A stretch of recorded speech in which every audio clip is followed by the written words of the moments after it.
आज पाऊस पडत होता. सकाळी कामावर येण्यासाठी थोडंसं लेट झालं होतं आणि मग कामावर आल्याच्या नंतर माझी घाई होती. यांचे डबे जाणार होते आणि इथे घाईघाईने मग डबे तयार केले आणि इथे बनवलं होतं राईस, भेंडीची भाजी, बटाटे टाकून पोहे बनवले, पातळ ग्रेव्हीची आलू मटरची म्हणजे पनीर मटरची भाजी बनवली, पराठे बनवले, कोशिंबीर बनवली आणि व्यवस्थित सगळे डबे पॅक केले. व्यवस्थित सगळं झाकून मी माझ्या घरी आली.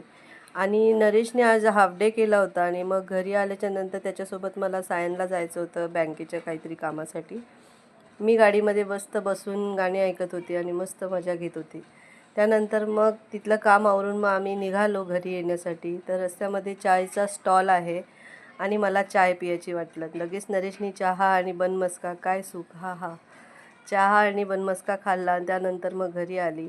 आणि आर्यासाठी मी स्वीट्स आणले होते थोडेसे आणि त्याला स्वीट्स दिल्यावर तो खूप खुश आणि तोही खुश. मग मी जेवण बनवलं आणि जेवणामध्ये बनवली होती कर्दी सुकट परवलची भाजी टाकून आणि ही रेसिपी मी लवकरच शेअर करेन. आणि बनवलं होतं रसम, राईस आणि मसाला अंडा, एवढंच बनवलं आणि यांना लोकांना जेवण दिलं. भेटूया नवीन व्हिडिओमध्ये. बाय.